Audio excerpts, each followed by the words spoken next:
Excellente fête du travail à tous et à toutes. Bonsoir et bienvenue dans NCI 360.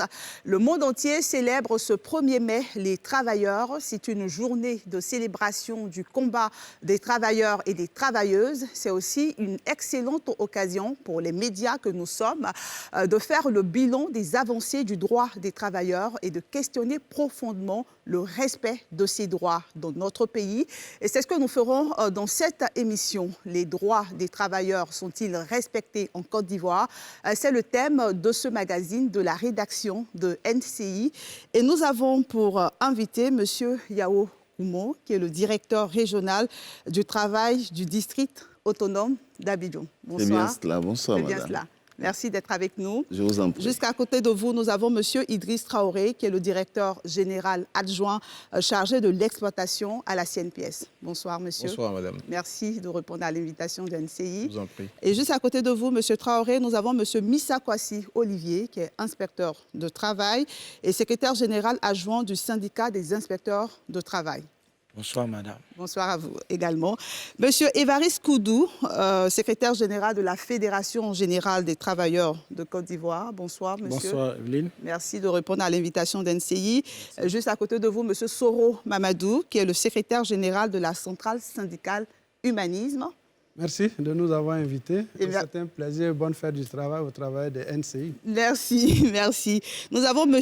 Nyanya Zadi Théodore, président de la plateforme nationale. Merci de nous avoir invités à ce plateau en cette journée importante et historique. D'accord. Merci à vous également de répondre à notre invitation et excellente fête du travail. Merci. Merci. À vous. Merci. Alors, la célébration de la fête du travail était avant. Quelques années en arrière, c'était beaucoup plus festif. On avait le défilé, on sentait cette ambiance dans la ville. On savait que c'était la fête du travail, ça donnait envie de travailler. Je vais commencer peut-être par vous, monsieur Koumon. Qu'est-ce qui explique, selon vous, le fait que la fête soit moins festive maintenant? La fête est moins festive qu'avant, mais on pourrait tout de suite mettre cela au compte, j'allais dire, de la maladie, de la pandémie, parce que nous, on a dû suspendre les festivités depuis donc la survenue de cette pandémie, compte tenu des restrictions sanitaires que nous connaissons. D'accord. Voilà, je pense que c'est lié principalement à cela. Monsieur Traoré, vous partagez cet avis? Oui, vous savez, c'est une pandémie qui a épargné aucune partie du monde. Hein. Tout le monde est conscient qu'il y a eu beaucoup d'impact. Mais je pense que festif, c'est peut-être pas le mot, mais il y a toujours quand même de l'engouement. Voilà, okay. C'est un moment qui est attendu par beaucoup de gens à divers niveaux, mais je pense qu'il y a toujours un engouement qui est important à relever quand même. Monsieur Missa Kwasi. Oui, je partage l'avis de M. Traoré pour dire qu'en vérité, cette situation s'explique d'une part à cause de la pandémie, mais effectivement, cette célébration se fait à l'intérieur du pays. Là-bas, c'est beaucoup plus festif qu'au niveau de la capitale. D'accord. Évariste Koudou, la capitale oui, ne célèbre plus de la même manière. Oui, je pense que la remarque est tout à fait juste, parce que dans tous les cas, avec la pandémie, effectivement, mais il faut constater effectivement qu'il y a eu une baisse quand même d'intensité depuis un certain temps quand même. Avant la pandémie? Oui, je pense qu'on n'avait pas les grands défilés comme on les voyait avant, je pense, parce que là, bon, il y avait les réceptions au niveau de la présidence et tout ça, mais des défilés comme on les voyait avant, bon, ça a quand même un peu diminué.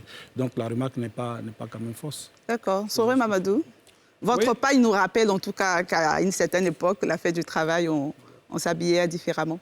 Oui, tout jeune même, j'ai participé à un moment donné à ces défilés, hein, tout jeune, hein, on était encore élèves étudiants, bon, c'était ouvert. Je pense qu'il appartient au gouvernement d'imprimer la marche. Mais je sais aussi qu'il y a eu quand même les crises qui ont secoué notre pays, qui ont entraîné un problème sécuritaire, qui a fait qu'on a dû réduire un peu, filtrer, etc. Donc, sinon, à l'époque, vous voyez que le défilé passait entre le nouveau palais et l'ancien palais. Mais toutes ces voies, pour des raisons de sécurité, ont été interdites à la circulation publique. Et donc, je pense qu'il y a la question sécuritaire avec toutes les crises qui ont secoué le pays. Et il y a aussi, sûrement, une crise économique où, dans la gestion des finances publiques, il faut réduire un certain nombre d'éléments parce qu'effectivement, tous ces défilés, il faut voir aussi le budget qui accompagnait. Je ne soutiens pas parce que moi, je suis pour que, effectivement, ce jour-là... Vous êtes favorable à la célébration? On intensifie, on augmente le budget alloué à ce jour parce que c'est une journée de plaidoyer, c'est une journée de dialogue social intense de haut niveau. Donc, c'est ça le dialogue social. C'est lorsqu'on peut dialoguer dans l'entreprise, dans les services, et après on monte d'un cran vers les ministres, mais après, il faut pouvoir se retrouver dans des conditions un peu agréables, mais dans le dialogue social avec le sommet de l'exécutif. D'accord. Donc, nous sommes favorables à l'ouverture. Je partage ce que les camarades viennent de dire, mais je voudrais indiquer que la plateforme nationale a tout de même respecté cette tradition et vos confrères étaient d'ailleurs à notre cérémonie. Nous avons fait le défilé à Cocody, n'est-ce pas, sur le boulevard Latry, pour respecter la tradition, essayer de faire notre part. Parce qu'il s'agit aussi pour les syndicats de mobiliser leurs travailleurs. Parce que je pense que c'est aussi dû, c'est vrai, à la maladie, à l'État, mais aussi à une faiblesse de syndicalisation. C'est un élément important. Une faiblesse de syndicalisation qu'on va noter et on y reviendra certainement tout le long de cette émission. Juste le temps pour moi de dire aux téléspectateurs que vous avez la possibilité d'appeler pour donner votre avis ou poser une question et que cet après-midi, on a eu la célébration officielle de cette journée du 1er mai avec le Premier ministre Patrick Kachi et les différentes centrales syndicales aussi ont eu des organisations internes. Je vous propose maintenant ce reportage de la rédaction de NCI. Nous avons tendu notre micro aux travailleurs du public et du privé. Ils expriment leurs préoccupations. Yopougon, entrée nord d'Abidjan. Dans les rues, des chauffeurs militants des 120 syndicats affiliés au Conseil national des organisations de conducteurs professionnels du pays.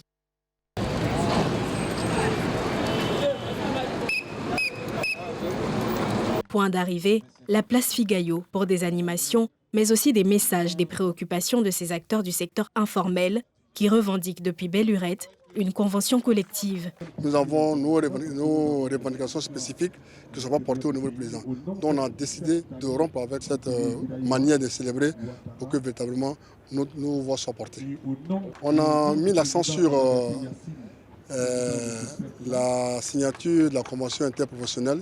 Quand on demande à l'État aujourd'hui de renouveler le parc automobile, c'est des fonctionnaires qui viennent prendre les véhicules. Mais nos conducteurs sont dans les gares. Pourquoi on ne vient pas les recenser pour leur donner des véhicules? Nous ne savons pas pourquoi est-ce qu'on peut ne pas faire évoluer une corporation en favorisant des gens qui ont déjà des activités. Notre emploi n'est pas protégé. Donc il est important que le chef de l'État, tant qu'il perd la nation de nous tous, puisse régler ces différents problèmes. Autre commune, Cocody. Dans les rues, des travailleurs affiliés, eux, à la plateforme, conduite par Nyanya Zadi Théodore.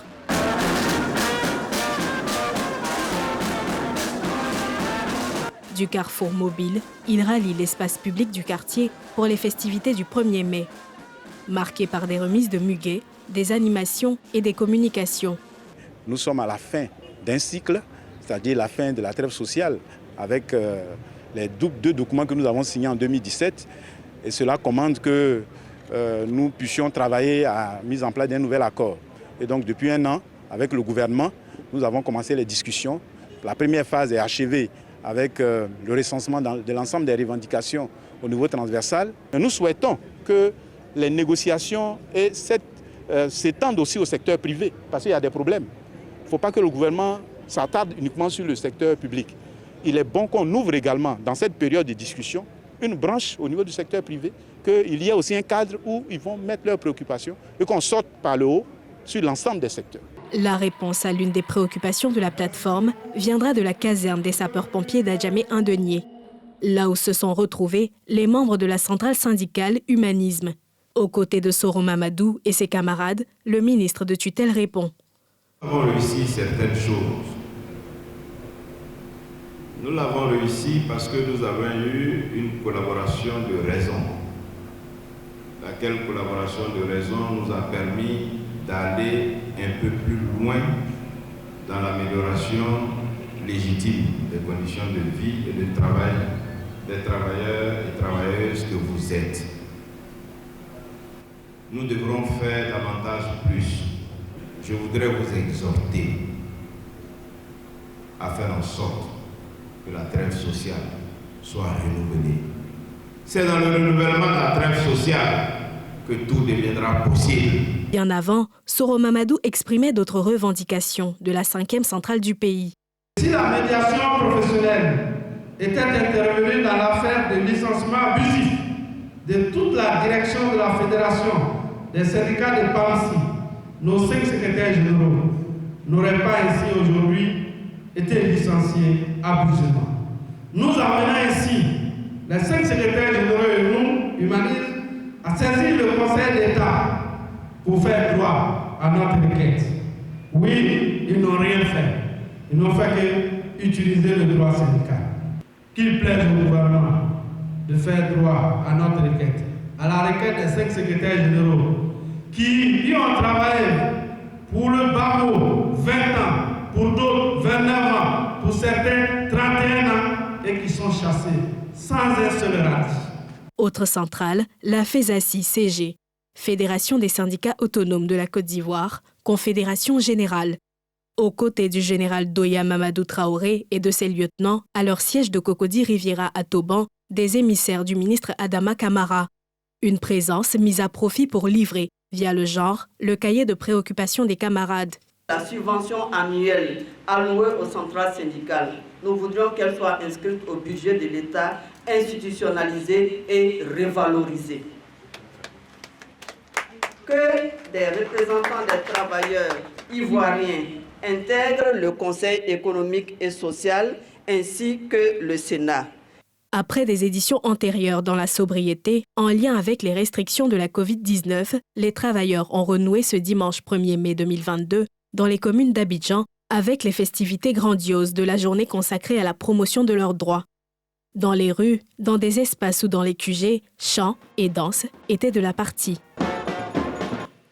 Beaucoup de préoccupations notées dans ce reportage. Moi, je vais commencer avec vous, les syndicats. La question est toute simple et elle est la même pour tous. Si on vous demandait de donner un taux, un pourcentage du respect des droits des travailleurs en Côte d'Ivoire, ce serait lequel, Évariste Koudou? Bien, si... Estimé à combien? Oui, je pense que pour la pratique que nous avons chaque fois sur le terrain, le respect pour nous, le non-respect serait certainement à 70%. Le non-respect à 70%. Et le respect? Le respect certainement à 30%. 30%. Ouais. Soro Mamadou? Non, je ne m'aventurerai pas parce que nous n'avons pas fait des statistiques particulières. OK. Aujourd'hui, le CIRES, qui est une institution un peu crédible, qui est chargée de ces questions, ou l'INS, j'avoue que cette semaine, j'ai fouillé, je n'ai pas vu des statistiques, mais peut-être où je pourrais m'aventurer... Vous êtes un homme de terrain. Où je pourrais m'aventurer, c'est de faire le ratio sur le nombre d'entreprises, et particulièrement celles qui sont affiliées à la Confédération générale des entreprises de Côte d'Ivoire. Okay. Par cette structure, on arrive à les interpeller. Sur 39 000 entreprises, elles sont autour de 5 000 au niveau donc, de la Confédération générale des entreprises. Donc vous comprenez déjà le gap sur le nombre d'entreprises qu'il y a qui n'ont pas une fêtière par laquelle on peut les interpeller, par laquelle on peut effectivement avoir des discussions, des dialogues avec eux.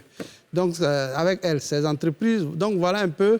Les outils en matière de droit syndical sont là. Okay. Dans l'exercice, il y a problème. Okay. Pourquoi? Je pense qu'il y a un déficit au niveau syndical, mais il faut qu'on regarde du côté des inspecteurs du travail. On va regarder tout à l'heure. Effectivement, souvent, on va regarder tout à l'heure. L'interprétation du droit nous laisse perplexes. OK, on va regarder tout à l'heure. Monsieur Nyanya Zadi, votre taux à vous, une estimation de ce que vous savez de votre pratique? Le problème sur deux aspects. OK. Au niveau du cadre normatif, comme l'a dit le camarade Soro, au niveau institutionnel, je pense qu'on peut donner 100% à notre pays en matière de, je dirais, institutionnel, au niveau des normes, que ce soit les normes internationales, les textes nationaux, tout est dedans. Mais c'est dans la réalité, il y a un gap entre le cadre normatif et la réalité. Et sur cette réalité-là, je pense que le camarade Koudou a indiqué le taux qui, pour moi, est la réalité au niveau surtout du secteur privé. C'est un taux de 30%. Au niveau du secteur public, okay, on peut dire qu'on a un meilleur taux au niveau du respect des droits. Missa Kwasi. Oui, nous, à notre niveau, nous pensons que l'application du droit du travail en Côte d'Ivoire, quand même, a un taux au-dessus, on donnerait environ 60%. Parce que ce qu'il faut bien comprendre, c'est qu'il y a des aspects techniques dans la question du droit du travail. Et trop souvent, bien souvent, les travailleurs eux-mêmes ne connaissent pas, ne maîtrisent pas forcément l'outil du droit du travail, ce qui pourrait les amener à se méprendre. C'est-à-dire lorsque l'inspecteur du travail, qui en vérité n'est qu'un conciliateur, il n'est qu'au début de la phase. Sinon, il y a le juge du travail qui tranche. Et donc pour nous, 60%. 60%. 60%. Idriss Traoré. Merci. Écoutez, je ne vais pas m'aventurer pour faire des taux. Je ne peux pas faire un taux. Mais ce qu'il faut noter, c'est que quand même, il y a un ensemble de cadres de consultation qui existent de plus en plus. Vous avez fait un peu l'historique. Je pense qu'il y a 30 ans, 40 ans, ça existait, mais pas une forme comme celle qu'on a maintenant. Et c'est un élément qui est important, il faut souligner. Aussi, il y a quand même le droit d'information. Les syndicalistes l'ont un peu dit. L'information qui n'était pas perçue par le passé commence à être de plus en plus connue de tous. Ouais, de plus en plus, on a des conflits qui sont évités par le simple fait que l'employeur et le travailleur connaissent de mieux en mieux leurs droits. Et je pense que c'est un élément qui est important. Vous allez sûrement revenir là-dessus. Mais je pense que pour moi, l'élément important, c'est de partir sur ça. Partir du principe que plus les acteurs en question auront une connaissance de leurs droits et obligations, moins on aura des conflits qui vont être de plus en plus dommageables pour tout le monde. Merci. Yao Koumou, je sais que vous êtes impatient de donner votre avis sur la question. Oui, on pourrait le dire. Je ne vais pas m'aventurer à avancer un taux, mais je pense qu'on pourrait raisonnablement retenir au-dessus de la moyenne. Vous n'êtes pas d'accord pour les 30%? Oh, je trouve que c'est un peu exagéré. Ah oui. Parce que, ça a été dit, hein, il faut partir du dispositif normatif.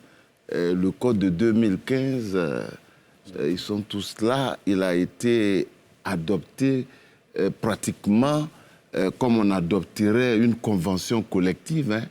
Je veux dire, il y a eu des consultations, de larges consultations qui ont été menées. Alors donc, les textes existent. Okay. Et je dirais qu'ils sont très pertinents. D'accord. Est-ce que tout est parfait? Ça, je ne le dirais pas. Est-ce qu'on peut améliorer? Bien sûr. Et je pense que Monsieur le ministre de l'Emploi et de la Protection sociale, dès sa prise donc, de fonction, en a été très vite conscient et a initié et donc, un projet j'allais dire, visant à améliorer les conditions de travail. D'accord, donc, très bien. Le statut de l'inspecteur du travail, parce qu'en réalité, on parle souvent de beaucoup de choses concernant les inspecteurs du travail, mais...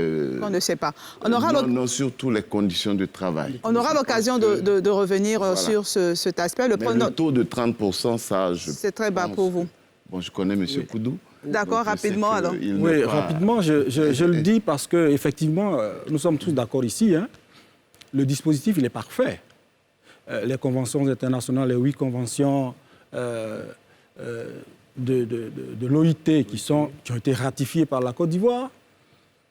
Le Code du travail est là, la convention collective interprofessionnelle est là également. Et tous les textes annexes sont là. Aujourd'hui, la Côte d'Ivoire est un pays qui est nanti en matière de textes. Ça, tout le monde le sait. Mais on voit bien qu'aujourd'hui, en matière d'application de ces textes, nous sommes sur le terrain. Alors, comment vous pouvez expliquer, par exemple, dans une entreprise, je ne sais pas de quelle façon, par exemple, des entreprises s'installent en Côte d'Ivoire, mais quel est leur cahier de charge en réalité? Est-ce que ces entreprises-là sont vraiment dans une disposition de faire appliquer les textes tels que la Côte d'Ivoire le voudrait? Mais pourquoi? Allez-y dans les inspections de travail aujourd'hui, les conflits collectifs sont nombreux. Allez-y voir. Vous allez trouver des travailleurs qui sont assis là, le visage émacié parce qu'ils sont complètement décousus, ils ne savent pas de quoi il s'agit. Okay. Alors donc, pour moi, quand on regarde ça véritablement sur le terrain, on sait ce que les textes disent, mais le camarade Soro l'a dit tout à l'heure, des sociétés qui ne sont même pas identifiées, qui pratiquent autre chose, qui sont les plus nombreuses aujourd'hui. On a parlé de près de 39 000, mais c'est 5 000 qui sont codifiés. Le reste fait quoi? Okay. Comment le droit est appliqué là-bas? C'est une grande question. Non, je n'ai pas parlé d'entreprises non codifiées. Hein. Non, je n'ai pas dit. D'accord. Je n'ai pas dit ça. Ce que je veux dire, nous sommes sur un plateau et je préfère que la science et le rationnel l'emportent. Si on a des enquêtes, des statistiques disponibles, on le dit. Moi, J'ai fouillé les données du CIRES. Ça n'a pas été fait. J'ai fouillé donc les données de l'INS.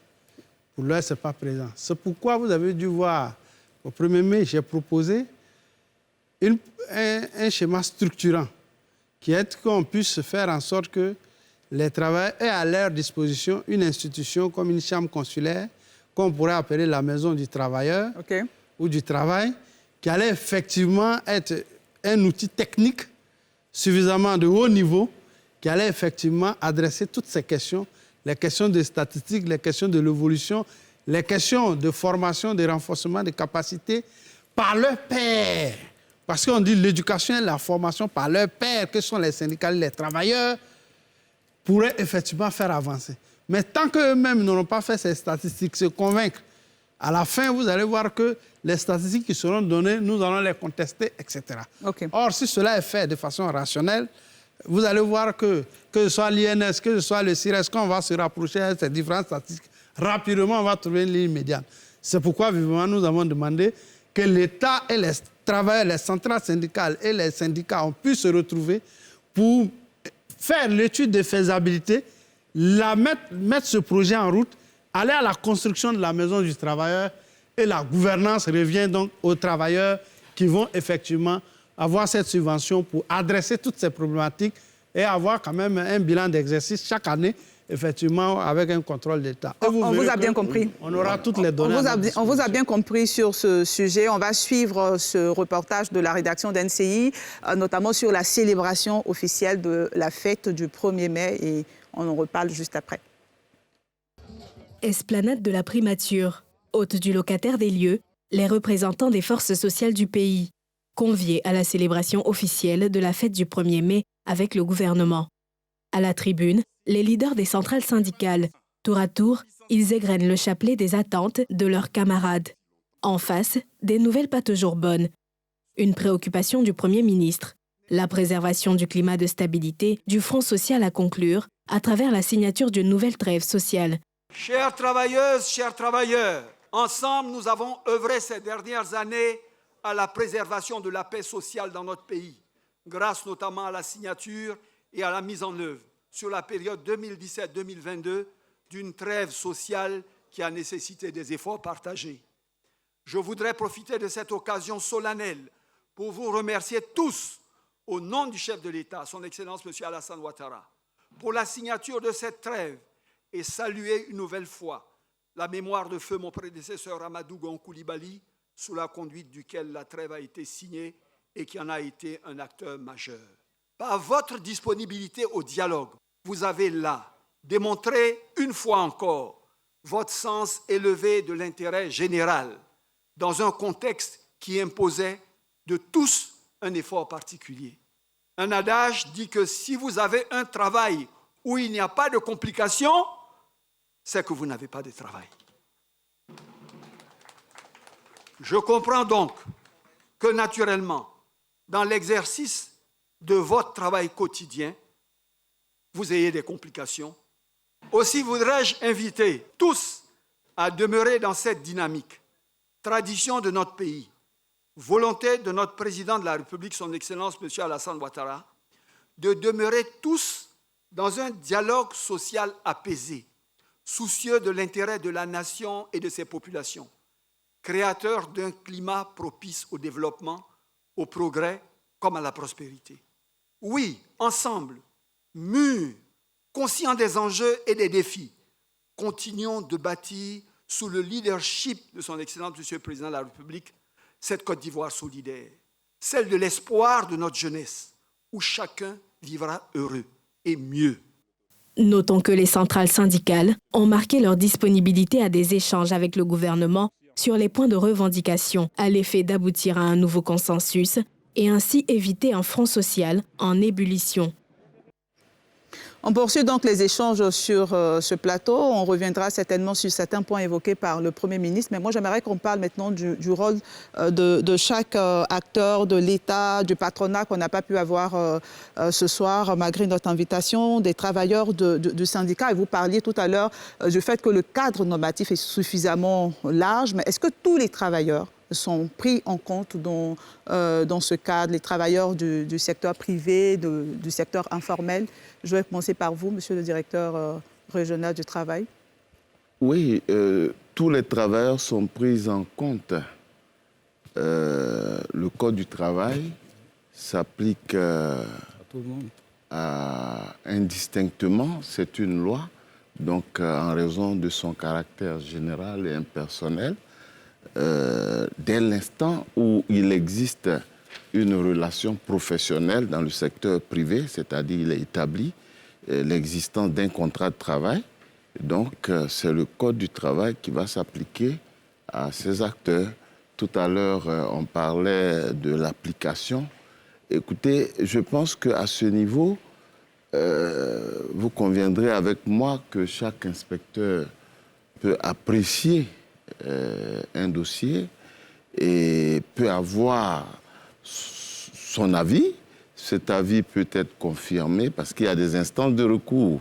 Donc je pense qu'il faut, lorsqu'on n'est pas satisfait, et donc emprunter les voies de recours. OK. Les voies de recours seront abordées. Moi, je reviens sur la prise en charge, en compte de tous les travailleurs. Et monsieur Okoumon parlait, par exemple, d'un contrat de travail. Mais il existe, il y a beaucoup de personnel de maison, il y a beaucoup de secteurs dans lesquels on n'a pas de contrat de travail. Est-ce qu'on est pris en charge, Idriss Traoré? En réalité, si vous voulez que j'en parle un peu, au sens de l'article 14.1 du Code du travail, dès lors que les 3 critères caractéristiques, à savoir prestation du travail, activité professionnelle, rémunération, contrepartie donc du travail effectué, et bien entendu le lien de subordination juridique, dès lors que ces 3 critères sont réunis, il y a bel et bien contrat de travail. Donc souvent on est même employeur sans le savoir.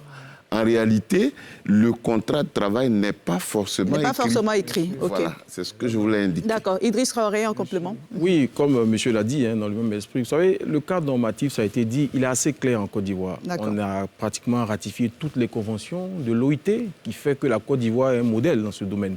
Évidemment, là où les éléments sont à amplifier, c'est vraiment la communication et l'information, formation de tout le monde.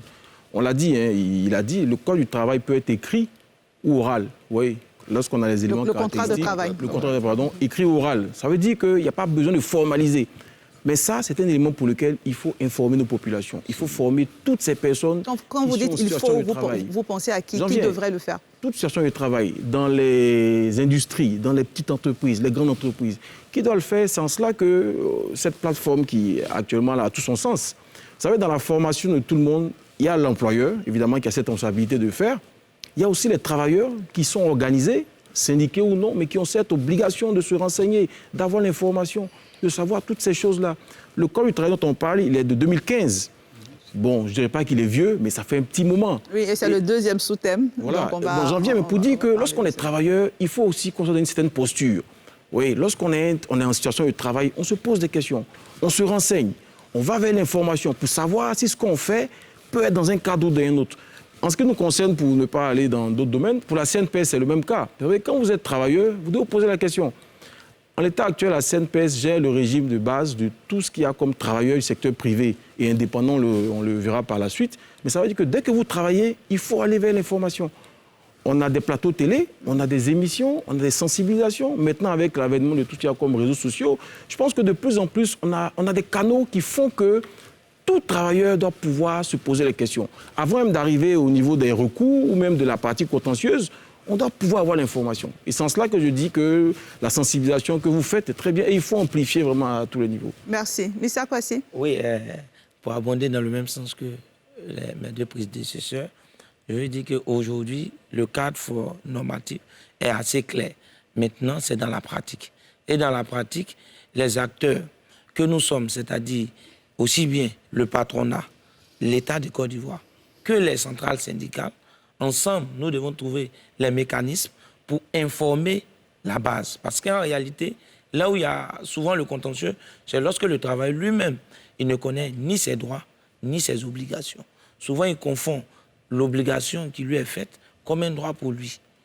Voilà. Donc, pour dire qu'en vérité, le mécanisme normatif existe, il faut maintenant l'amplifier.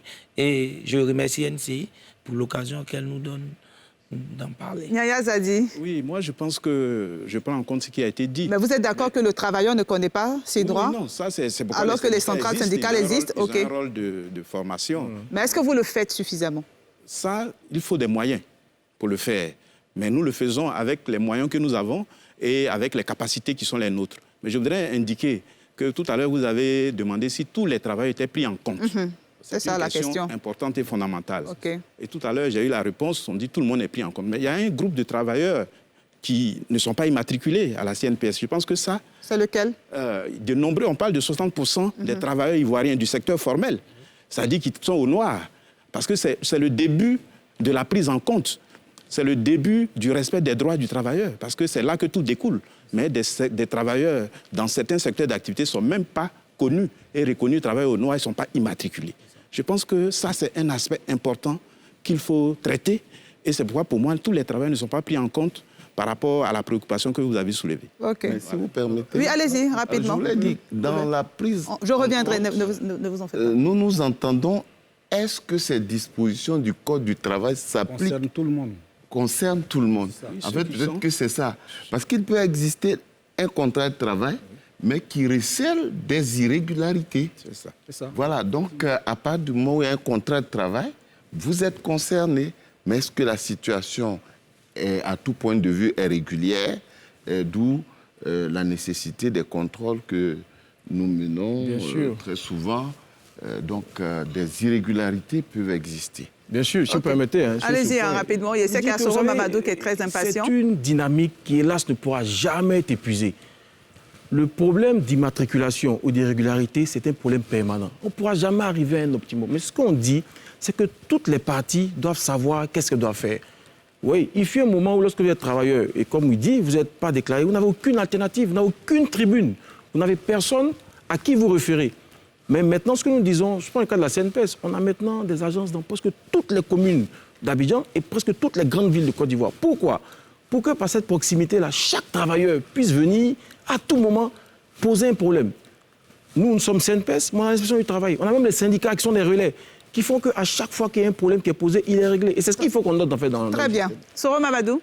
Merci beaucoup. Je pense qu'il y a des adages courants qu'il faut disséquer. Vous voyez, on dit, par exemple, partout, que nul n'est censé ignorer la loi. Mais qu'est-ce que ça veut dire? C'est comme si c'est de la science-fiction. Ça veut dire que dans chaque ruelle, il y a la possibilité d'avoir accès à l'information immédiatement. C'est vrai qu'on a mis une institution où on dit l'accès à l'information publique, mais aujourd'hui, quel est le canal de diffusion de l'État qui fait que dans chaque entreprise, il y est mis à la disposition des travailleurs un document qui leur permet, peut-être à 1 heure de pause, à 10 minutes de pause, d'aller se documenter. Vous voyez, c'est pourquoi j'ai dit la réponse reste structurante, la maison de l'entreprise et du travailleur. La maison du travailleur. Cette question mérite d'être traitée. Deuxièmement, il y a la question de l'affiliation. Vous voyez, dans les pays anglo-saxons, pour vulgariser le droit, on impose à chaque travailleur de faire le choix d'un syndicat, obligatoire. Une fois que tu rentres en entreprise, on te demande de faire un choix. Après, si tu penses que ce syndicat n'est pas bon, tu pourras changer. Ça pousse la population à avoir l'information. Mais ici, je vous le dis, il y a une chasse aux syndicats dans les entreprises. C'est pourquoi je vous ai donné le ratio entre 39 000 entreprises en Côte d'Ivoire et 5 000 qui sont affiliés. Mais quand vous dites une chasse aux syndicats, qui fait la chasse? C'est le patronat, les chefs d'entreprise. Parce qu'ils estiment qu'ils ont investi un capital et donc c'est leur entreprise, ils doivent... Et regardons, scrutons le Code du travail. C'est vrai, j'entends qu'il y a les travailleurs protégés. Non. De quoi il s'agit? Il n'y a pas de travail protégé dans le Code du travail. Pourquoi? On demande simplement à l'employeur, si tu veux licencier un secrétaire général ou ses 5 adjoints ou un délégué du personnel, de demander l'autorisation à l'inspecteur du travail. Il peut répondre par la négative, comme il peut répondre par l'affirmative. Mais même dans le cas où il répond par la négative, le patron peut estimer que je le licencie. Il n'y a pas de recours. Okay. Et Est-ce que vous comprenez? Et enfin aussi, il y a les moyens de contrainte pour les entreprises. Dites-moi, quand on découvre qu'une entreprise n'a pas déclaré ses travailleurs, quel est le recours? À la CNPS ou même au niveau de l'État? Moi, je ne vois pas. C'est ce qui fait que la proportion des travailleurs non déclarés est grande. Les journaliers qui vont pointer chaque jour, ils doivent être déclarés chez eux. Mais niet. OK, d'accord. Donc, pour moi, il y a des éléments structurants qu'on doit mettre en place. OK. La syndicalisation obligatoire qui va permettre de diffuser large ces informations aux travailleurs. Deuxièmement, augmenter les contraintes au niveau donc des entreprises qui ne déclarent pas leurs travailleurs, qui va les obliger à, quand tu recrutes, qu'ils soient journaliers ou pas, à les déclarer, etc. Et aussi diffuser au mieux l'information par des canaux qui permettent d'arriver dans les entreprises. On note vos solutions également. Si cela est fait, je pense que vous allez voir que maintenant... Évariste Koudou, on va permettre à Évariste Koudou. Sur quel aspect? Ils ont dit quelque chose. Quel aspect? Aujourd'hui, il y a un nouveau phénomène qui est... Parce qu'ils ont voulu dire qu'il y a les contrats partout. Non. Regardez le phénomène qui se développe actuellement. Il y a le phénomène des placements des travailleurs. Ce sont des nouvelles sociétés qui disent, je suis une société, vous venez, vous vous inscrivez. Et chaque matin, je te dis, bon, il y a telle société qui a besoin de 5 travailleurs. Je m'en vais, je les dépose. C'est une convention qu'ils signent à l'entreprise. Cette entreprise leur paye la facture. Et puis alors, quand eux reviennent, on dit, tiens, ils n'ont ni contrat de travail avec l'entreprise où on l'a prêté, mais avec cette entreprise. De placement. Où est le contrat de travail? OK, on note bien ce point. On note bien ce point. OK, on va permettre à Évariste Koudou... terminer sur le contrat. Rapidement, parce que ça fait un peu longtemps que vous avez la parole. Oui. On a voulu insinuer que sans papier, il y a contrat de travail. J'aurais bien voulu les croire. Mais quand tu fais un recours au tribunal du travail, c'est sur pièce. On n'écoute pas le travailleur. On te dit, tu envoies les éléments de pièces que tu déposes et c'est ce que le juge lit et tranche. On note. Évariste Koudou. Sans papier, il n'y a pas de contrat. Évariste Koudou. Alors, merci. Je voudrais juste répondre à cette question. Est-ce que tous les travailleurs, ou bien tous ceux qui travaillent, sont concernés? Je voudrais qu'on prenne juste la disposition du Code du travail à son article 1. On dit que le Code du travail est applicable sur toute l'étendue du territoire. Ça veut dire que tous ceux qui travaillent sont concernés par le Code du travail. Aujourd'hui, c'est vrai, on peut spéculer sur beaucoup de choses, mais regardons le taux d'alphabétisation dans nos pays. Ils sont combien qui peuvent lire un Code du travail? Tous ceux qu'on prend, allez-y au port ici, vous allez voir. Ils sont combien qui peuvent lire un élément de droit? Ils ne savent pas. On les recrute ainsi, et vous allez voir par exemple que des journaliers sont journaliers pendant 30 ans, jusqu'à leur retraite. Ils n'ont jamais été déclarés. Et quand on veut les renvoyer, mais il n'y a aucun recours. Le patronat, il change les gens comme il veut. Je vous dis ça parce que, vous voyez, on a même des cas aujourd'hui au niveau du port d'Abidjan. Près de 387 travailleurs qui sont licenciés. Ils n'ont jamais reçu un document de licenciement. Ils n'ont pas reçu de droit, mais ils sont partis depuis le mois d'août. Ça fait 9 mois qu'ils sont dehors. Okay. Et il n'y a aucun recours. Donc, je veux dire que sur la question, on l'a dit tout à l'heure, qu'effectivement, les textes sont là. Mais quand vous arrivez en entreprise, des gens font ce qu'ils veulent. Et ils disent, c'est mon entreprise, je fais ce que je veux. Et ce qui nous désole parfois, même quand nous allons à l'inspection du travail, qui est notre premier juge, mais quand vous arrivez, l'inspecteur, parfois même, il est dépité. Il ne sait pas quoi faire. Il dit, bon, de toute façon, c'est son entreprise, mettez-vous en conformité et puis allez-y travailler. Donc, le travailleur, souvent, il est le seul, il est là, il est complètement esselé. Alors, ce que je voudrais juste dire là, je reviens sur ce qu'il a dit. Aujourd'hui, on est dans un système de désyndicalisation partout. Les contrats dont il parlait tout à l'heure. Effectivement, il y a des structures qui sont là.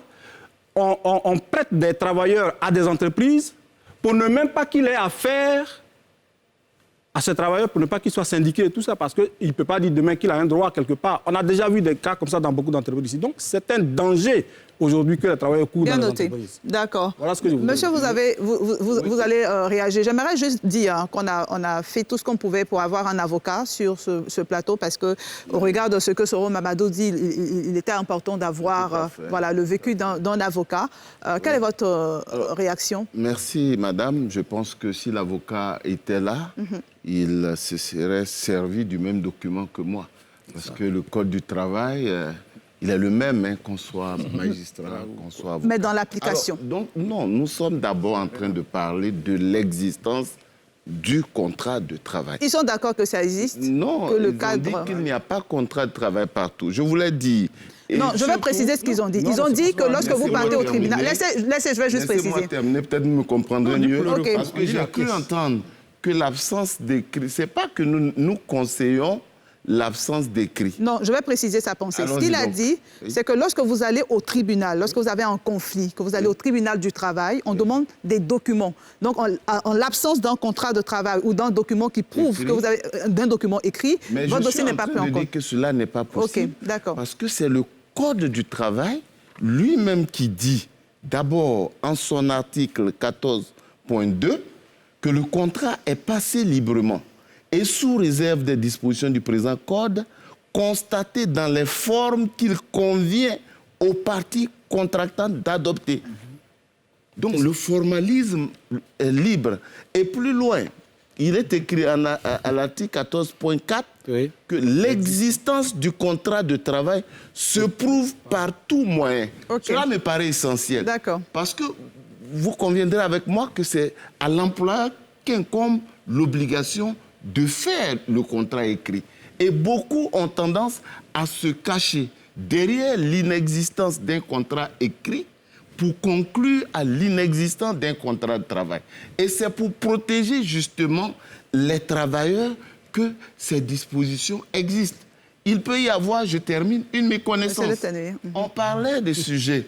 Entre autres propositions, le SG Soro Mamadou a proposé qu'on demande à chaque travailleur de faire le choix d'un syndicat. Cette option, elle me semble quelque part un peu contraire à la liberté syndicale, qui voudrait que le travailleur adhère au syndicat de son choix, ou de ne pas adhérer du tout. Voilà. Oui, mais la liberté, c'est cela. On a par exemple des 100 partis dans ce pays. Donc, je voulais le dire. Ensuite, je termine par là. Ah, d'accord. S'agissant de la sensibilisation, il est bon d'indiquer que très souvent, on met l'accent, s'agissant du rôle de l'inspecteur du travail, on met beaucoup l'accent sur le règlement des conflits. Mais je pense que la plupart des personnes qui sont sur ce plateau le savent.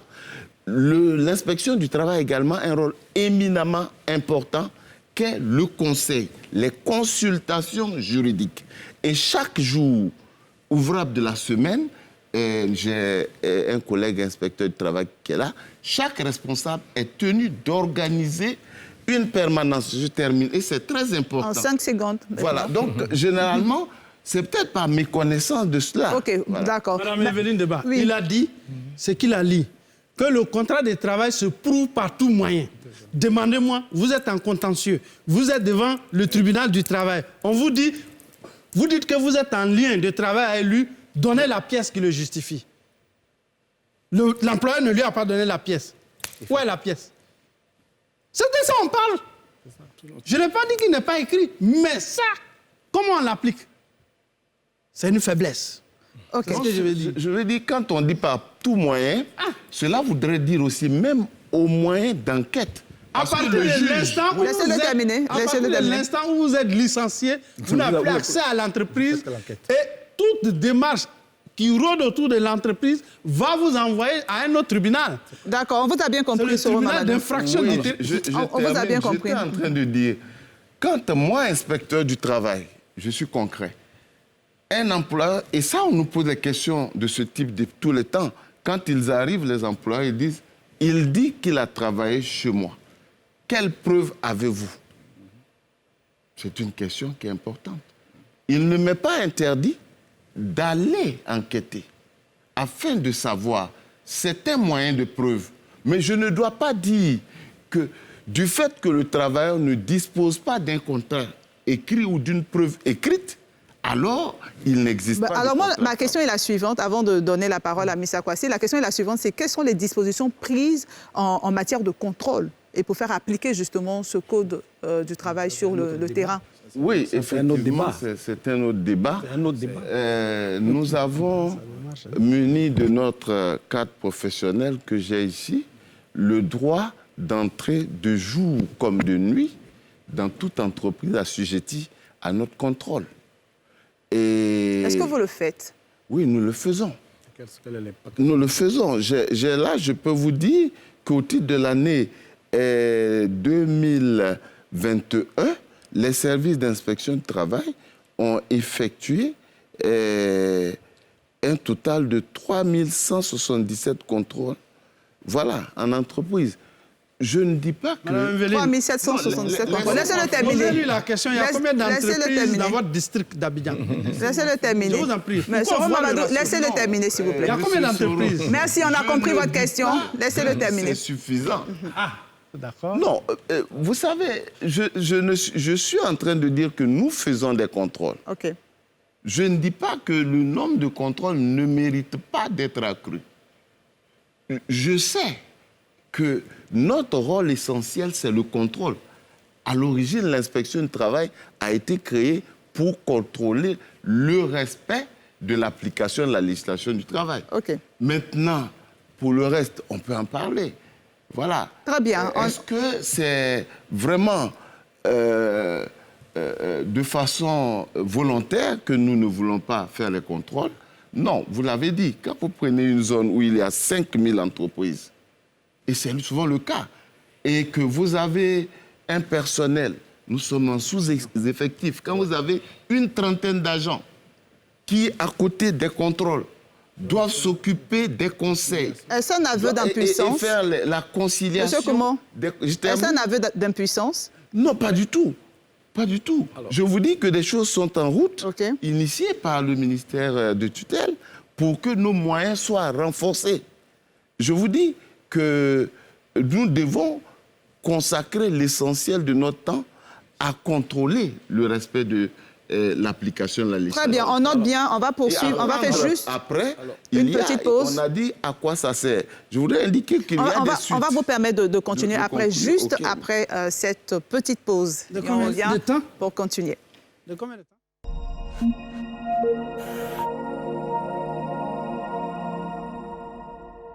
Sur le plateau de NCI 360 et ce soir, nous parlons du respect des droits des travailleurs en Côte d'Ivoire. Monsieur Koumon, je vais vous donner l'opportunité de terminer votre intervention tout à l'heure, notamment sur les contrôles qui sont effectués pour l'application de la loi. Oui, pour l'application de la loi, les contrôles sont à notre libre initiative. Et donc, munis de nos cadres professionnels, nous pouvons de jour comme de nuit entrer et contrôler toute entreprise assujettie à notre contrôle, faire les prélèvements nécessaires, solliciter des médecins du travail, d'autres techniciens. Donc voilà.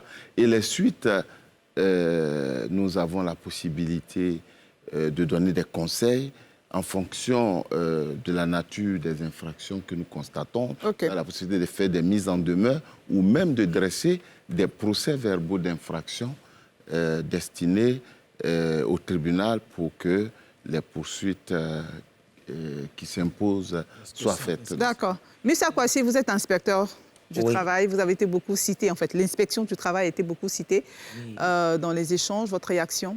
Déjà, avant de réagir, je voudrais profiter de l'antenne pour féliciter l'ensemble de nos camarades inspecteurs du travail qui se battent tous les jours, malgré les difficultés rencontrées sur le terrain, se battent tous les jours pour consolider la paix sociale au niveau des entreprises. Je pense que trop souvent, nous sommes accusés, mais trop souvent aussi, on oublie quand même de nous faire un satisfecit. Je pense que les centrales sont là. À l'occasion, elles pourraient nous le donner. Je voudrais revenir sur la question. Non, mais on te rassure.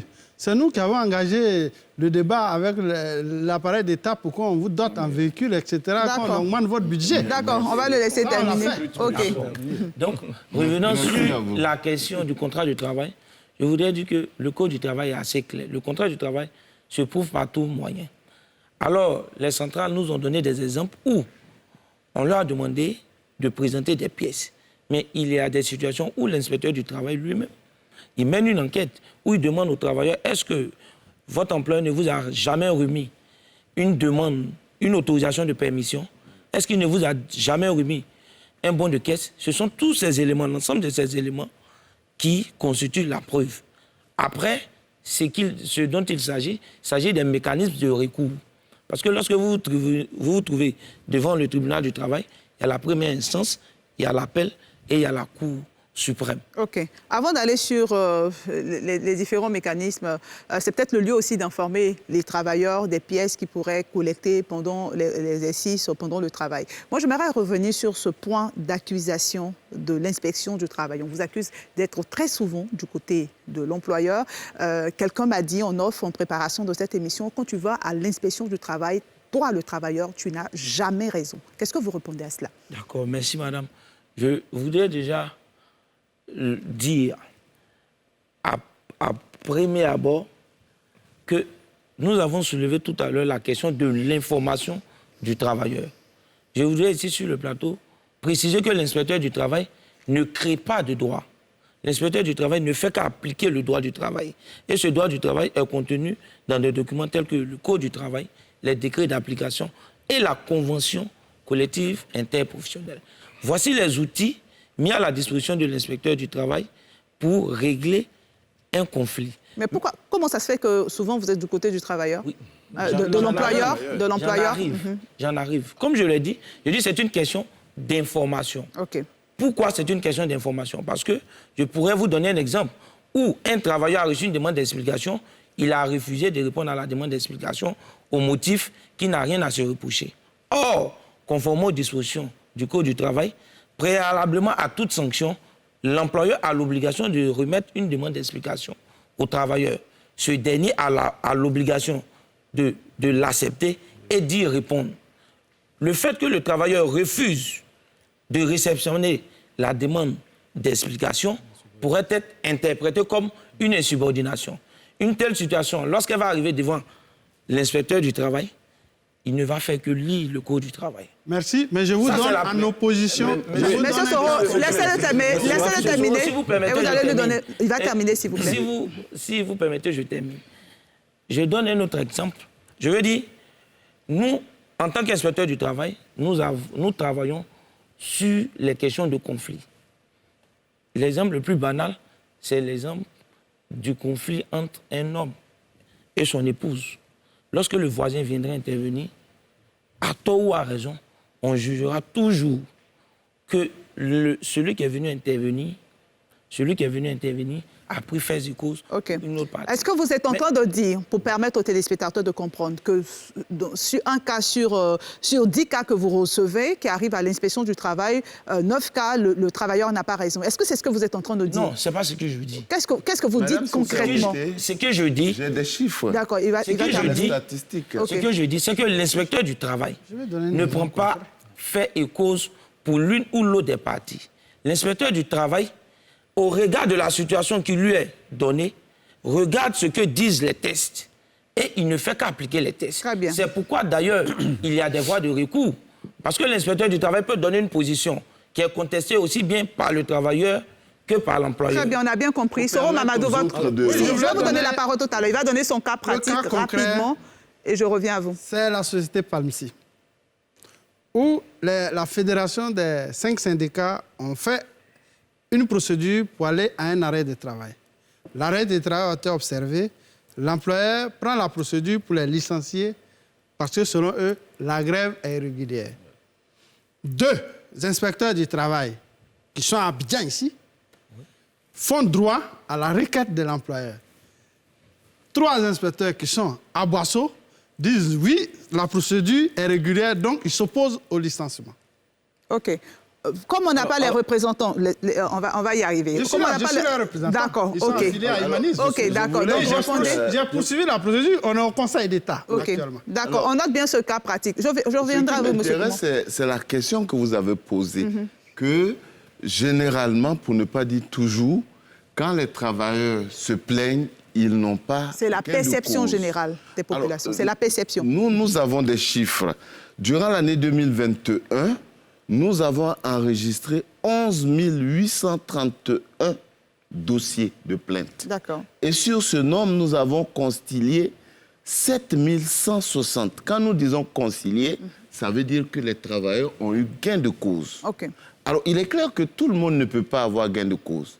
Il est évident que ce sont les faits qui vous donnent tort ou qui vous donnent raison, selon notre appréciation. C'est ça. Mais ce qu'il faut dire, c'est qu'à côté de cela, il y a eu des transmissions au tribunal, au nombre de 1673. Autrement dit, l'inspecteur du travail n'est pas investi de tous les pouvoirs. C'est une première instance, on va dire. Il y a d'autres instances de recours jusqu'à... Merci. Voilà, Mais cette fois-ci, en 5 secondes, et on va évoluer. C'est ce que je voulais dire. En 5 secondes, si vous voulez réagir à ce que Soro Mamadou a dit. Oui. On peut réagir encore. Je voudrais dire déjà, il vient de nous porter une information.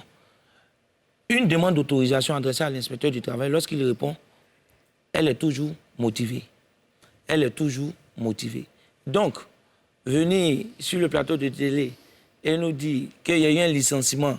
Non, moi j'ai dit... S'il vous plaît, laissez-le terminer. Merci de le laisser terminer. Les inspecteurs d'Abidjan. Soro Mamadou, on va le laisser terminer. Il a bien compris votre... Il a bien compris. Je ne pense pas. Si, on va le laisser répondre. S'il vous plaît, on va le laisser répondre. Monsieur Koumon, on va laisser M. Missa répondre, s'il vous plaît. Allez-y. Merci bien, madame. Je voudrais rassurer le secrétaire général, M. Soro Mamadou, pour dire qu'en vérité, nous sommes des partenaires.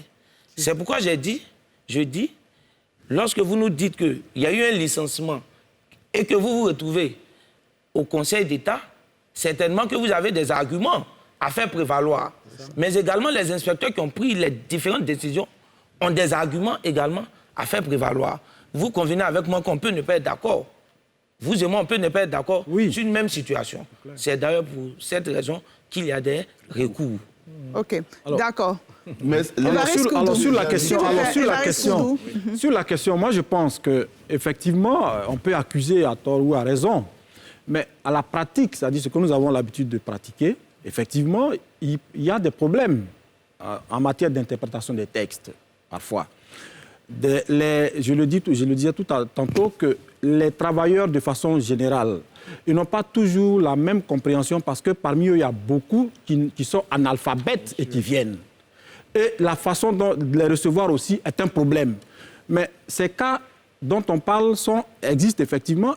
On a un cas, par exemple, au port avec Global Manutention, des travailleurs qui viennent d'un congé et qui arrivent, qui prennent service parce qu'il y a une situation antérieure de grève. On dit non, qu'ils sont travailleurs là, ces travailleurs-là sont renvoyés. Okay. Et jusqu'aujourd'hui, l'inspecteur qui a géré cette situation, mais on se rend compte que finalement, c'est quelqu'un qui n'a pas véritablement résolu la question. Mais il n'est pas sur le plateau pour oui, mais je veux dire, à cette accusation. Je veux dire, donc on je ne l'accuse pas. Je ne l'accuse pas. Je ne l'accuse pas, mais je veux dire que ces travailleurs aujourd'hui sont dehors, ça fait 9 mois. On interpelle, mais il n'y a pas de solution. On note bien. Mais ça, il y a la question d'un téléspectateur pour vous. Et je veux m'assurer que j'ai bien compris et noté la question. Est-il normal d'appliquer les 60 heures dans les écoles privées, comme on le ferait pour les ouvriers? Est-il normal d'appliquer 60 heures de travail dans les écoles privées? Bon. Sur cette question, je voudrais déjà préciser. Je voudrais déjà préciser. Ah oui, c'est ce que Je voudrais déjà préciser que le Code du travail a donné le dispositif légal. D'accord. Le dispositif légal. Et à côté de ce dispositif, sinon dans ce dispositif, il y a des situations d'équivalence, il y a des questions de dérogation temporaire et de dérogation permanente. D'accord. Et donc, répondre de tout de suite là, sans forcément maîtriser tout le contour, c'est peut-être préjudiciable. Donc, je dis simplement qu'il se rapproche de l'un de nos services, selon la commune dans la commune où il exerce. Il y a certainement une inspection du travail du ressort. Il pourrait se rapprocher des inspecteurs. D'accord. Mais monsieur, on va... Sur les avis contradictoires des inspecteurs du travail, souvent quand on le dit, ça m'étonne. Prenez le tribunal.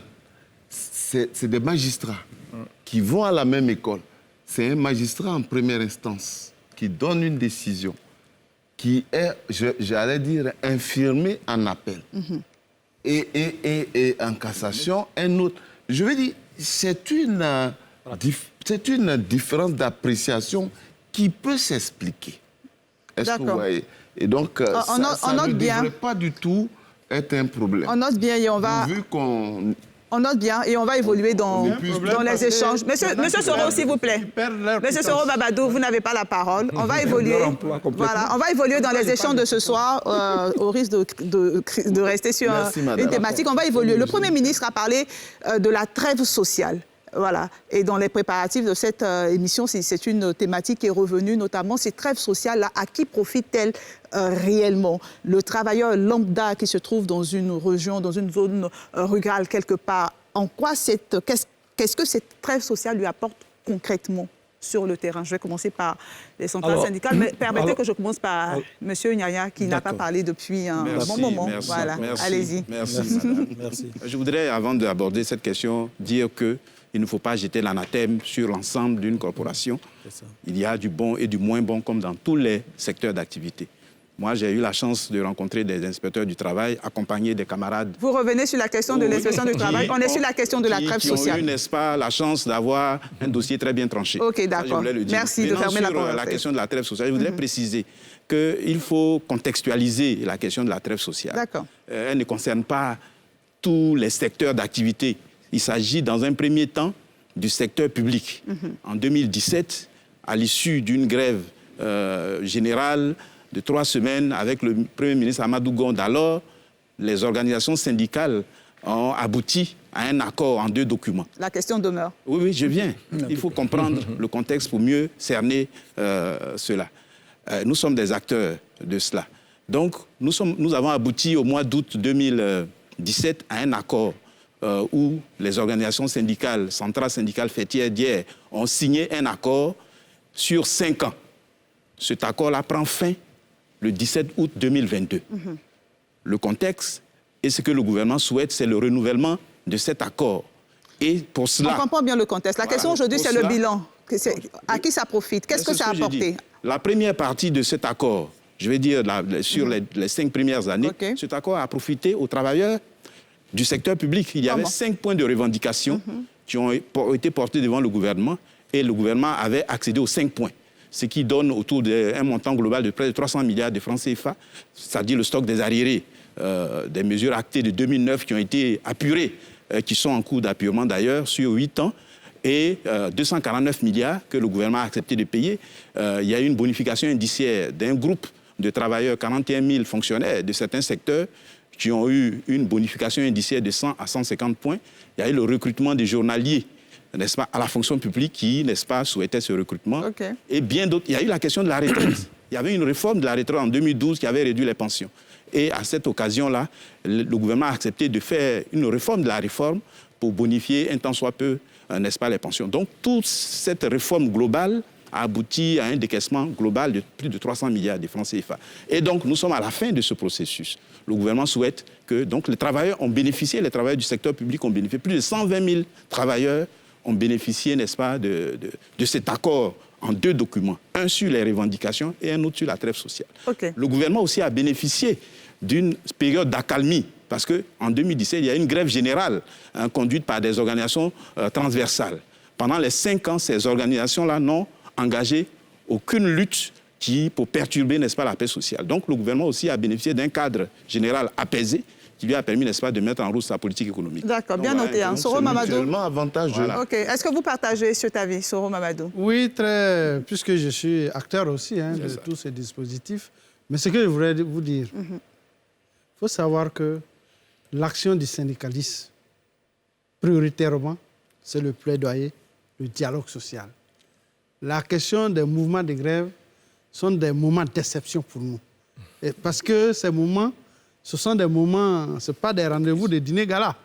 C'est un rapport de force où quand tu ne réussis pas, c'est la guillotine pour toi. Donc, en général, quand on nous offre le dialogue social, on l'implémente, on le fait jusqu'au fond. Et c'est ce que le gouvernement veut nous offrir. Il nous offre la possibilité de pouvoir aller dans un cadre de sérénité et de pouvoir, de façon scientifique et méthodologique, discuter des différentes problématiques qu'on a fini de recenser. Il y a 2 mois, à la fonction publique, on a déjà recensé. Ce sont 16 problèmes transversaux que nous avons déjà mis dans une matrice. Au niveau du secteur privé, ce sont 19 points que nous avons fait en matrice avec le ministre de l'Emploi que nous devons adresser. Donc, le dialogue qui va s'ouvrir, c'est sur ces thématiques et c'est à ce rendez-vous du donner et du recevoir. Ce que le gouvernement va nous donner. Si à un moment donné, on trouve que ça va profiter et que c'est acceptable pour le moment, on va signer. Et donc, c'est ce que le Premier ministre a demandé. Et c'est pourquoi nous disons que nous attendons ces moments, qu'ils ouvrent le dialogue. Et s'il est franc et sincère, et si on a effectivement un rendez-vous où on nous donne quelque chose, mais écoutez, nous-mêmes, ça va nous permettre de mieux structurer nos organisations, parce que tout ce qu'on dit, il y a aussi une insuffisance structurelle de nos organisations qui est au rendez-vous. Très bien noté. Évariste Koudou. Alors, moi, je pense que, tout en prenant en compte ce qui a été dit, la trêve sociale, il est toujours bien d'y aller et de même de demander. Je sais très bien que être syndicaliste, c'est d'abord d'être un parfait négociateur. Pour être syndicaliste, il faut être un parfait négociateur. On ne va pas tout de suite, comme ça, sur un champ de bataille comme on veut. Mais un syndicaliste, d'abord, il négocie. Et c'est quand ça ne va pas, la grève, ce n'est pas parce qu'on la décrète. Aujourd'hui, si le gouvernement demande encore de la trêve, c'est pour dire que certainement, il y a des choses qui n'ont pas été accomplies, qui ne sont pas parfaites. Il y a eu des convulsions dans beaucoup de secteurs, malgré la trêve. Il y a eu des convulsions, il y a eu des grèves. On a même récemment vu le secrétaire général du syndicat de la fonction publique qui a été envoyé à la MACA et qui a été libéré. Mais c'est pour dire qu'au-delà de la trêve sociale, il y a de véritables convulsions au niveau social, que ce soit dans le privé, que ce soit dans le public. Merci. Au niveau du privé, c'est même encore plus difficile là-bas parce que là-bas, les règles sont beaucoup... je ne sais pas comment je vais dire, mais les règles sont difficilement appliquées et les travailleurs ont beaucoup de problèmes. Les licenciements sont à l'appel pratiquement dans le privé. Merci. Ça c'est un problème. Et donc, avec ça, on ne peut pas parler de trêve en réalité. Il faut que l'État règle ce problème-là aussi. Il faut que l'État soit vraiment le contrôleur de tout ça pour mettre les gens au pas. Merci. On a bien noté votre avis. On va évoluer dans le débat et parler maintenant du code du travail. Mais juste dire aux téléspectateurs que nous avons un souci technique avec le téléphone et que les techniciens sont en train de travailler pour régler ce problème. Ne soyez donc pas frustrés, c'est juste un problème technique. On va parler du code du travail, des forces et des faiblesses de ce code. On a entendu beaucoup de choses sur ce code, mais juste avant d'aborder ce code, M. Koumou, ma question sera sur les réformes du statut de la fonction publique. On avait entamé les réformes, si ma mémoire est bonne, 2018, on avait parlé de cette réforme. Du code du travail. Non, je ne suis pas encore sur le code du travail, sur le statut de la fonction publique. Oui. Allez-y. Oui. Sur le statut... Rapidement. Voilà, sur le statut de la fonction publique, effectivement, nous avons un statut général de la fonction publique qui date de 1992 et qui, n'est-ce pas, a été à la base de beaucoup de convulsions au niveau de la fonction publique. Donc, depuis plusieurs années, et particulièrement depuis 2018, le gouvernement et les acteurs sociaux, les syndicats, se sont retrouvés à Yamoussoukro et nous avons convenu d'un document conjoint. Oui. Avec des avancées importantes au niveau des travailleurs. L'avant-projet est au niveau du gouvernement. Et nous attendons l'adoption de ce nouveau statut par le gouvernement qui sera transmis à l'Assemblée nationale pour que ce document devienne une loi de la République pour régenter, n'est-ce pas, la fonction publique. À l'intérieur de ce document, par exemple, nous avons pu obtenir un point important, c'est que l'indemnité contributive au logement qui a été jusque-là attribuée à certains fonctionnaires et pas à d'autres, a été inscrit comme un droit aujourd'hui pour le fonctionnaire dans ce document. Et nous espérons que très rapidement, le gouvernement va adopter et transmettre ce document. Merci pour cet éclairage. Merci pour cet éclairage. On va maintenant parler du code du travail. Je vais commencer par vous. Monsieur Traoré, ça fait un bon moment que vous n'avez pas pris la parole sur notamment sur le code du travail. Votre avis, les forces ou les faiblesses de ce code selon vous? Écoutez, le code du travail, on a eu un peu l'exercice tout de suite avec l'inspection et puis les syndicats. Mais je pense que c'est des quasi-guerres permanentes. Vous savez, en termes de matière de travail, on a toujours envie de faire au mieux. Donc bon, on a envie de dire que c'est assez classique. Vous savez, le Code du travail, on l'a un peu dit, d'un point de vue normatif, il est très clair. Oui, il évoque beaucoup d'éléments, il y a beaucoup d'avancées, mais vraiment, c'est dans la phase de pratique. Est-ce qu'il est dans sa phase, il n'a pas d'insuffisance dans le fond? Moi, je parle de la CNPS, je prends le fait qu'au niveau du Code, il est très clair. L'article 2 nous couvre tous, on l'a dit. Et pour revenir sur un débat qu'il y a eu sur le contrat de travail, qui peut être écrit ou non écrit, je le dis parce que, bon, on peut avoir le débat écrit, mais je pense qu'il est beaucoup plus intéressant pour tout le monde que cette ouverture soit précisée, le fait qu'il soit non écrit aussi. Vous savez, la preuve incombe au demandeur, c'est beaucoup plus simple de l'invoquer. Mais ne pas prévoir ça, c'est encore plus restrictif. Bon, c'est un autre débat, mais pour dire que ce code-là, il a beaucoup d'ouverture. Et pour nous, CNPS, c'est un code qui nous permet en tout cas de prendre en charge toutes les populations travailleuses et travailleurs en Côte d'Ivoire, aussi bien au nord, dans le sud, on l'a dit, il couvre le territoire du pays de façon nationale, mais il permet en tout cas de répondre. Et bon, en ce qui concerne les éléments de coercition, là peut-être on pourrait y revenir. Je pense qu'il faut peut-être qu'on évoque dans les phases de revue un peu plus de coercition quand même, voilà, en certains éléments. Voilà. On a un peu pas assez vu la puissance publique même, les syndicalistes l'ont dit, fermer les entreprises comme ça. C'est les éléments qui sont souvent bien pour l'opinion même publique, qu'on arrive à des fermetures, faillites officielles d'entreprises qui sont de mauvais exemples, qui ne respectent pas le code. Et je pense que c'est les éléments qui sont écrits certes dans le code, mais pas assez appuyés, de sorte que dans la pratique, bon, on a des interprétations qui peuvent être différentes. Il faut renforcer. Justement, j'ai cette question d'un internaute. Est-ce qu'un prestataire peut se rendre à la CNPS pour s'auto-déclarer? Oui, bien sûr, oui, totalement. Vous savez, bon, on va peut-être revenir là-dessus. La CNPS, de façon, dans le principe même, ça concerne un travailleur salarié, c'est-à-dire se régit au code. Mais là, depuis 2019, on va peut-être en parler après, il y a eu un décret qui fait que maintenant, tout ce qu'on appelle travailleurs indépendants, c'est-à-dire ces personnes qui ne sont pas soumises au code du travail, qui peuvent de leur propre fait se déclarer à la CNPS.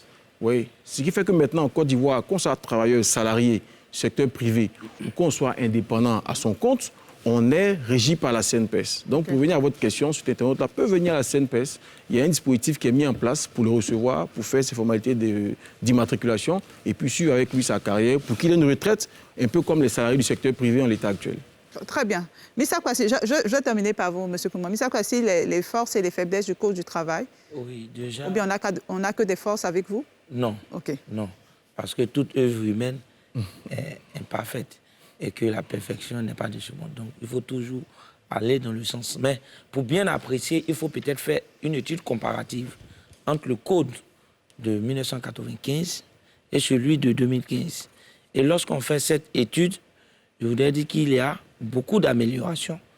Naturellement, il y a encore des faiblesses, mais il y a des améliorations. Par exemple, dans le Code de 2015, on parle maintenant d'harcèlement. C'est-à-dire, un travailleur qui est sujet au harcèlement peut valablement aller au niveau de l'inspection du travail pour se plaindre. Qu'il soit moral ou... Qu'il soit moral ou sexuel. OK. Sous toutes ses formes. D'accord. Donc, là, c'est déjà une avancée, étant donné que dans celui de 1995, il n'y en avait pas. Quand on prend les conditions de travail, par exemple, aujourd'hui, il y a des dispositions, notamment sur les contrats de stage, qui n'existaient pas dans le Code de 1995, qui existent dans le Code de 2015. Il y a eu des situations où des travailleurs ont été maintenus dans une situation de stagiaire pendant plusieurs années. Aujourd'hui, avec le Code de 2015, cette situation ne peut plus exister puisque cette question est définitivement réglée. Okay. Il y a, par exemple, le droit de retrait pour un travailleur qui se retrouverait dans une situation où sa vie serait en péril. Il peut se retirer sans que l'employeur ne puisse lui en tenir rigueur. Je veux dire, il y a vraiment une liste assez exhaustive. Il y a la mise en place d'un comité d'entreprise, par exemple. La procédure disciplinaire, par exemple, est clairement établie dans le Code de 2015. Naturellement, en tant qu'inspecteur du travail, nous pensons qu'au niveau de la coercition, il serait quand même intéressant qu'on nous donne plus de pouvoir. Mais rappelez que... beaucoup estiment que ce code donne beaucoup plus de pouvoir aux inspecteurs de travail. Ce n'est pas le cas? Pour nous qui sommes les praticiens, à la réalité, c'est beaucoup plus difficile. Ce n'est pas un avis que vous partagez. D'accord. Mais je veux rappeler aussi que nos centrales, qui sont nos partenaires, sont parties prenantes dans l'élaboration du Code du travail. Merci. Et justement, je vais me tourner vers les centrales. On vous a souvent entendu dénoncer, décrier certaines choses dans ce code de travail. Qu'est-ce que vous dénoncez concrètement, Évariste Coudi? Alors, je pense que pour avoir participé à l'élaboration, sinon à la réforme du Code du travail de 1995, parce que c'est en 2012 que nous avons pratiquement terminé les travaux de ce code qui a été promulgué en 2015. Alors, nous avions d'abord critiqué le fait que le code était, c'est-à-dire le patron était trop présent, c'est-à-dire l'employeur était trop fort. Vous trouvez que ce code est avantage plus de C'est-à-dire en 1995, on avait dit, s'agissant de la flexibilité, c'est-à-dire le patron avait toujours l'initiative. On avait même effectivement parlé de l'inspection du travail qui, à l'époque, n'avait pas un certain nombre de pouvoirs. On a donc demandé à ce que l'inspection, effectivement, ait un certain nombre de pouvoirs pour prendre des décisions. Par exemple, pour le licenciement d'un travailleur, à l'époque, certes, il pouvait consulter, juste informer l'inspecteur, mais même demander l'autorisation, les gens le faisaient comme ils le voulaient. L'autre élément au niveau de la coercition, c'est que dans la procédure, aujourd'hui, vous avez un employeur qui vient, qu'on appelle à une conciliation, qui ne vient pas. Et même quand l'inspection lui envoie une convocation, il ne vient pas. Une fois, deux fois. Bon, dans le code, on a dit simplement que s'il ne vient pas, il va payer certainement une amende de 1 million de francs. Certainement, c'est ce qui est écrit. Mais je le dis souvent, je dis, mais pour quelqu'un qui brasse des milliards, 1 million à payer parce qu'il n'est pas venu à une conciliation, ça représente quoi? Ça ne représente rien. Et donc, derrière tout ça, je me souviens très bien, pendant une conciliation où nous avions un patron qui était assis avec des travailleurs et qui dit que lui, il a son code à lui, parce que c'est son entreprise et que ce code que nous avons ne tient pas, simplement parce qu'on voulait qu'il organise des élections de délégués. Et cela a mis 4 ans pour qu'on arrive à cela. Donc, une des faiblesses aujourd'hui, nous sommes encore dans cette procédure. Vous allez à l'inspection du travail pour demander que dans une entreprise, par exemple, il y ait l'élection des délégués. Ce qui est écrit et qui est contenu dans le Code du travail. Et même quand... Vous avez 2 secondes maintenant. Oui, quand l'entreprise ne veut pas, l'inspecteur même et peut contraindre l'entreprise à le faire. Mais on est resté en l'état parfois dans beaucoup d'entreprises. Donc c'est une faiblesse. On note bien, mais est-ce que c'est une faiblesse? Et je vais peut-être donner la parole à Soro Mamadou. Oui, c'est une faiblesse. Est-ce que finalement c'est une faiblesse du code en lui-même ou bien est-ce qu'on est en train de parler de l'application? Non, je voulais terminer sur ce point. En 2 secondes. Oui, je voulais terminer à la fin de ce code, on avait demandé que ce code soit appliqué pendant 3 ans. Et au bout de 3 ans, on allait l'évaluer depuis 2015. Nous sommes en 2022, ça fait 6 ans, ce code que nous avons. Merci. On devait l'évaluer depuis 3 ans. Soro Mamadou. Oui, je voudrais d'abord noter que les décrets et arrêtés annexes qui devaient permettre l'application de ce code du travail 7 ans après n'ont pas encore été pris. C'était ma question, justement. Donc, ça veut dire que ce code-là, il n'est pas mis en application parce qu'on est obligé d'aller prendre les décrets annexes de l'ancien code pour venir arrimer et appliquer sur ce nouveau code. D'accord. Première faiblesse. Deuxième. La deuxième faiblesse, le code n'a pas prévu l'obligation à l'employeur de mettre à la disposition des travailleurs via les délégués d'un jet du code du travail pour qu'ils aient accès à l'information. On avait mis, et après le consensus de juillet 2013, le patronat a fait un blocage et le gouvernement a retiré avant d'envoyer à l'adoption. OK, deuxième. Troisième. Troisième élément, c'est sur la liste des maladies professionnelles. Le process pour déclarer une maladie professionnelle n'est pas très clair. Si bien qu'aujourd'hui, tu peux être dans l'entreprise et à un moment donné, quand tu veux démontrer que c'est au niveau de l'entreprise que tu as eu la maladie, eh bien, tu dois commencer par le centre de santé de l'entreprise. Naturellement, le monsieur est payé par l'entreprise, il ne te délivrera pas les éléments nécessaires. Donc, il faudrait qu'on puisse trouver un dispositif pour y inclure, soit on arrive avec un certain nombre d'établissements, CNPS ou les CHU, pour qu'effectivement, cette possibilité qu'on fasse des examens poussés pour reconnaître ou pas qu'effectivement ça a été dû au travail. Troisième élément. Quatrième. Bon, quatrième élément, je pense que c'est au niveau des bilans de ces entreprises. Il faudrait qu'il y ait une communication plus poussée pour que là où les entreprises déposent le bilan d'exercice de fin d'année soit connu. Parce qu'il faut qu'on consulte 3 ans précédentes pour pouvoir justifier que nous sommes en position de licenciement collectif. Or, ce n'est pas très clair dans le code. Je voudrais aussi dire concernant le SMIC, ici c'est l'application. Le code, non, c'est un autre décret, mais qui est annexé au code, qui a relevé le SMIC de 36 607 francs à 60 000. Okay. Aujourd'hui... Décret de 2013, si ma mémoire... Voilà, 2013 promulgué en 2014. Donc, aujourd'hui, vous partez dans les sociétés, toutes les sociétés de sécurité privée, mais non, ce n'est pas appliqué. La question de la déclaration des travailleurs à la CNPS, ce n'est pas clairement tranché. C'est une déclaration qu'on a faite. Les entreprises doivent déclarer. Mais à la fin, qu'est-ce qu'on dit? Voilà. Et puis aussi, je pense que ce code a diminué la protection des travailleurs protégés. Hein? C'est ce que je voulais dire. A diminué la protection des travailleurs protégés. Dans l'ancien code, on pouvait protéger jusqu'à 15-20. Aujourd'hui, il s'agit de 6 personnes. OK, d'accord. On a bien noté. Réduction.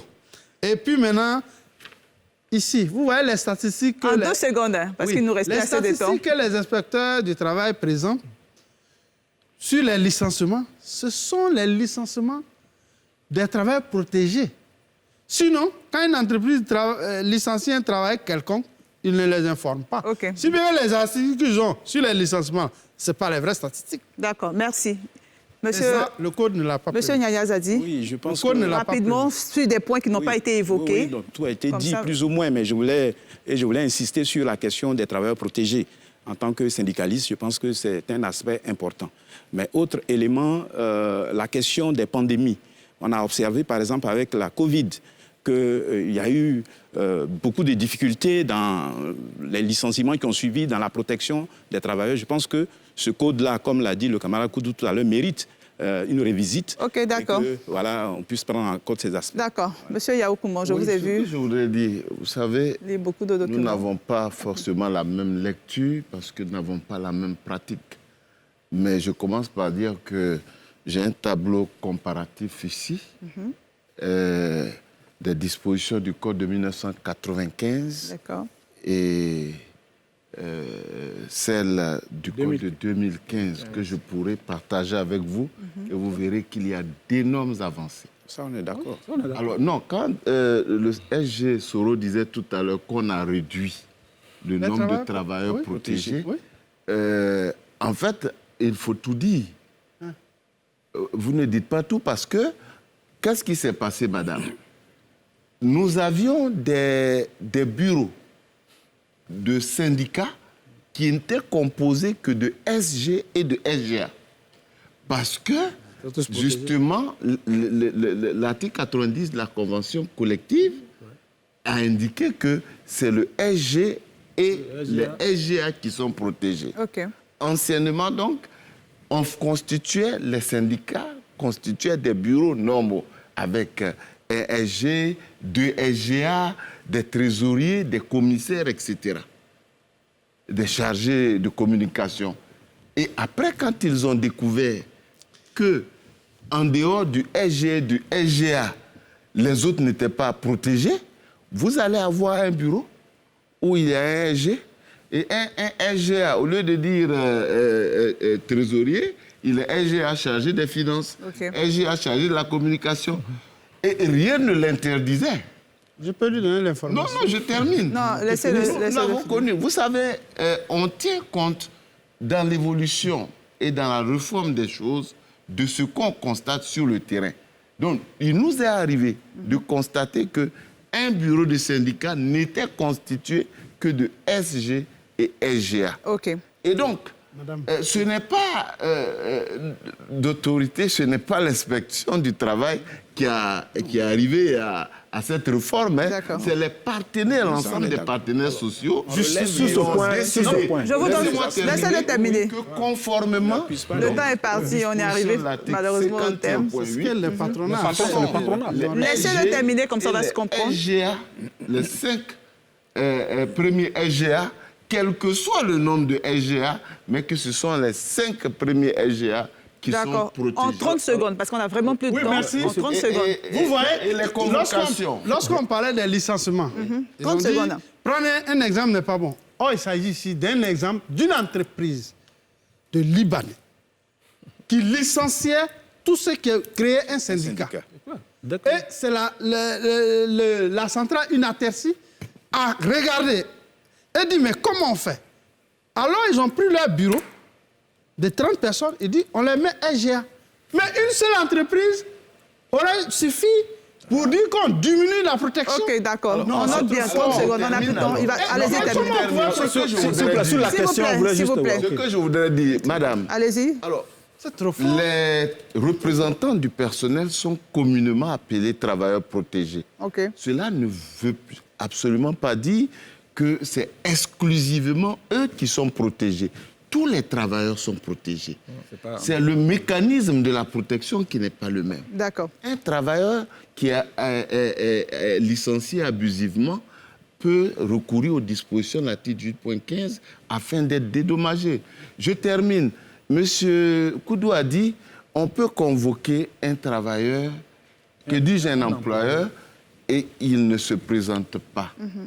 Mais nous sommes là dans une tentative de conciliation des parties. Okay. La conciliation exclut la force. Nous n'avons aucun pouvoir pour contraindre un employeur à se présenter. Seulement la loi dit, quand il se présente, vous tentez la conciliation. Et si vous la réussissez, vous en dressez un procès verbal. Okay. Si vous échouez, vous faites un PV de non-conciliation. S'il ne se présente pas du tout, vous faites un PV de non-comparution, comme il l'a dit. Vous voyez donc, le Code du travail a prévu toutes les éventualités. D'accord. La question mais que moi j'avais pour de vous... quoi pourrait-on donc mettre cela sur la responsabilité? Merci. On note bien. Le temps est parti à cette émission. Voilà. On arrive au thème. Merci, s'il vous plaît. On arrive au thème de l'émission. Monsieur Yaokoumou, j'avais justement une question pour vous. C'est vrai que nous sommes au thème. C'est est-ce qu'à ce jour, tous les décrets d'application de ce Code de travail ont été adoptés rapidement? Merci. Vous me permettez d'en parler. Ce n'est pas, et ils sont d'accord avec moi, les syndicalistes, ce n'est pas de la responsabilité exclusive du ministère de l'Emploi et de la Protection sociale. Parce que tout texte de la réglementation du travail doit préalablement transiter par la commission consultative du travail. Et ils savent que, dernièrement d'ailleurs, un décret a été pris pour pouvoir donc reformer cette instance-là afin d'accélérer les choses.